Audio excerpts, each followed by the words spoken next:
Alright, in this video, I'm going to teach you how to build strong friendships. And I'm going to teach you how to do it pretty fast. I'd say in as quickly as 3 to 6 months. This is a really great question. I'm so glad you asked it. I'm Chris Hollywood from the ACE Formula, and I have the privilege of being one of the ACE Formula coaches, particularly the A.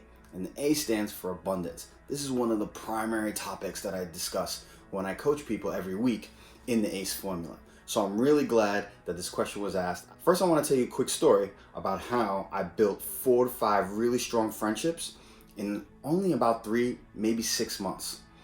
Then I'm going to break down the 4 key ingredients as to why those friendships were formed so tightly and so quickly so that you can duplicate that process. I made some really good friendships about 8 years ago when I was training to do a triathlon.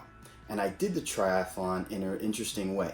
I trained to do the triathlon by joining a group called Team in Training. Now there's very many similar to it, but Team in Training is actually like a division of the Leukemia and Lymphoma Society.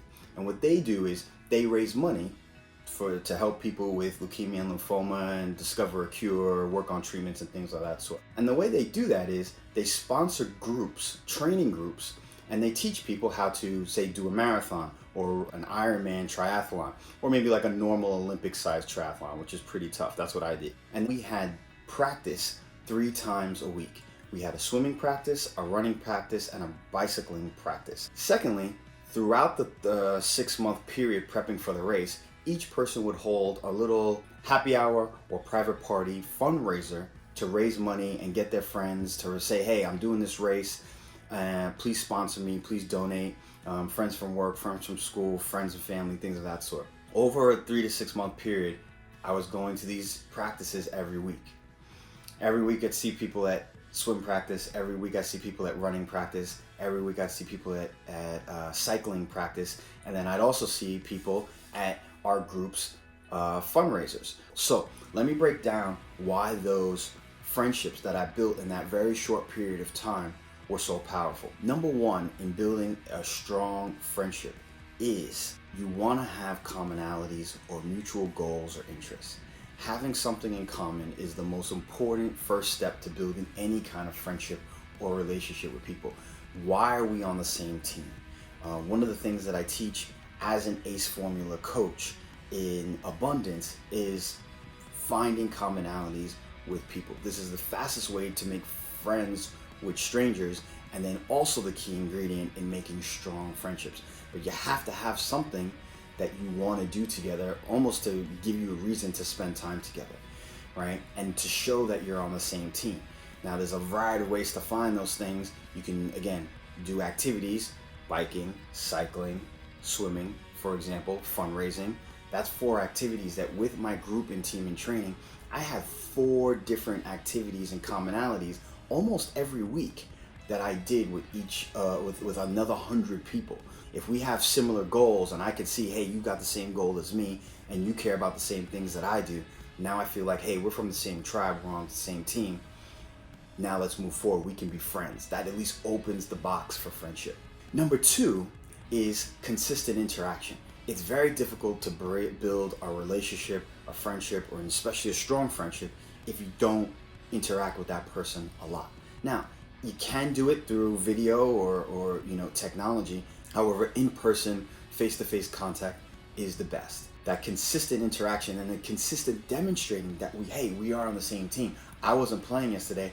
I'm still on the same team. We still have the same mutual interests and commonalities.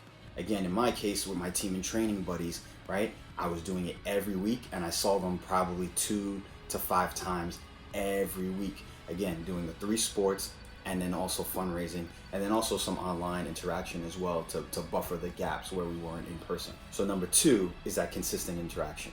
Now number 3 is something that Adam talks about quite a lot, which are the positive chemicals. There are 4 positive chemicals: dopamine, serotonin, oxytocin, and endorphins. And they come from different reward mechanisms in your brain and from doing different activities. I'll go over them really quickly. 1, dopamine is your reward chemical. When you've done something, when you win, you get dopamine. Serotonin is your significance chemical. When you feel like you're an important piece of a group or a tribe, you get the serotonin when you feel important. Oxytocin is when you feel bonded. A lot of people call this the love chemical. It's what's released when babies are born so that they bond with the mothers very quickly, no matter what. Like, mothers always love their babies. Oxytocin is released a lot from physical touch and laughter. And then finally, endorphins. Endorphins are released when your body is under stress and then it survives. So it's like, hey, I conquered something. I overcame something. Things were tough. We were in a bad situation, but we won. And not exactly that a reward, but like we won survival, like a very particular reward, and that's endorphins. So that's a quick summary of the 4 chemicals. Now, I point this out because think about what I was doing at team training. And if I was not releasing those 4 chemicals and getting those 4 chemicals and giving them to my group of training buddies every week, several times a week, right? So simply showing up to practice was a dopamine release. It means you did the reward, you did a good thing, and you got a check mark. And everyone who was waiting, hey, Chris, you're here. Hey, oh, Hollywood's here for practice. Cool, sweet. We didn't see you last week. Yeah, you skipped, but you're here now. Good job, right? And that reward from everyone saying, giving you dopamine for showing up to your fitness commitment, that was a release of dopamine every time you showed up. Number 2, serotonin. Especially when you achieve something or you did a little faster, went a little faster one day, you finished your 10K a little faster, or you had a fundraiser and you hit a milestone mark, you got up to $1,000, you felt important. You were giving something to a community, right? You were giving to charity. It made you feel important that you were contributing something to other people's lives and you're making the world a better place. You had that significance. That's the serotonin chemical. So we knew we were doing that, and we all verified and confirmed to each other every time we saw each other, hey, we're doing this for a good cause. We're making a difference in the world, and we're saving lives in many cases through the money that we're raising for this disease. So we were getting significance in that serotonin chemical. Oxytocin, got a lot of that, a lot of backslapping, a lot of hugs when you're finishing a race, a lot of community. Hey, if you were struggling to get up a hill in Central Park, that someone putting their hand on your back or giving you a high five, there was a lot of that connection and support that released a lot of oxytocin. So we had that. And again, multiple times a week, swimming practice, bicycling practice, running practice, and then at fundraisers. And then finally, endorphins. We were literally exercising with each other 3 times a week. So it wasn't necessarily that we were getting endorphins from the other people, but one of the great ways to get that bonding or get the benefit of the endorphins chemical is to work out with people. I often, when I want to build a stronger friendship with people, will propose we go running together or do some type of physical activity. Very often martial arts. I take people to my Krav Maga gym all the time to expose them to it, because I think it's important that people learn how to defend themselves. But it's a great way to, again, get that benefit of one of the positive chemicals that's harder to get in groups. But again, if you work out together, it's a great way to get that chemical to be released. Releasing the 4 chemicals and being a gift of those 4 chemicals to another person, which are all really good positive chemicals and make people want to interact with that space and do that behavior again to get those 4 chemicals, is a great way to build really strong friendships. And that's why I was able to build those strong friendships in a really short period of time, because I was giving those chemicals and I was associating myself with those 4 chemicals in those people's bodies and their minds and their lives on a consistent basis. So 3 is the 4 chemicals. Having those 4 chemicals released consistently, which was number 2, doing a commonality, number 1. So again, the first 3 elements of building strong friendships are 1, commonalities and mutual goals, 2, consistent interaction, and 3, being a source or an associated element of the 4 positive brain chemicals. The 4th element of building strong friendships is essentially multiple ties, is the way I like to think of it. When you build a friendship with someone, it's typically, if you think about it, based on some commonality or interest. Maybe you went to school together, maybe you work together, maybe you do a particular sport together, but you only know each other and that is your friend in this area. Like, I have a lot of friends that I play poker with, but our lives are very different and we would never see each other or meet if we didn't play poker together. I have a lot of friends that I have from doing Krav Maga, but our lives and paths would never cross if we weren't doing Krav Maga. So I have my Krav Maga friends, and I have my business friends, and I have my club nightlife friends, and I have my poker friends. Really strong friendships build when you can essentially cross-pollinate those friendships and have those friendships be based on multiple different commonalities and interests. So particularly, again, back to my case of team and training in that example, again, we were training with 100 different people.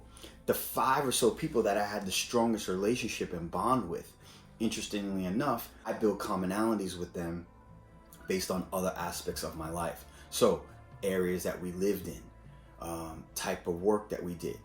A lot of them, they became friends with some of my friends who came to my fundraiser, and I introduced them. One of them was in marketing, and one of my best friends who wasn't doing team and training also was in marketing and advertising.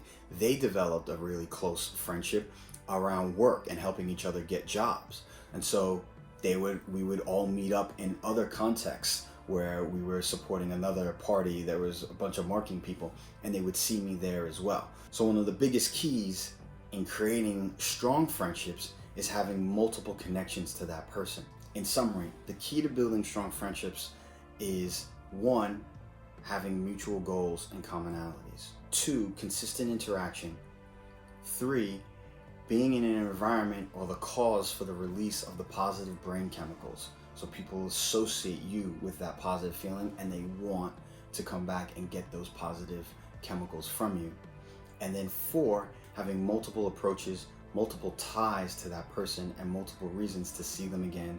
And again, have multiple different goals in common, not just one, but several. Have multiple reasons and scenarios and environments in which you provide positive chemicals and feelings to that person.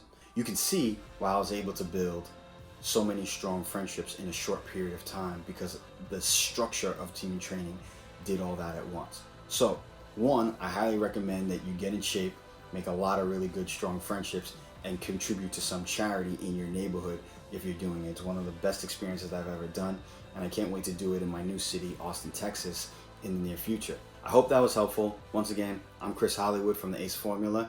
Keep the great questions coming. Talk to you guys soon.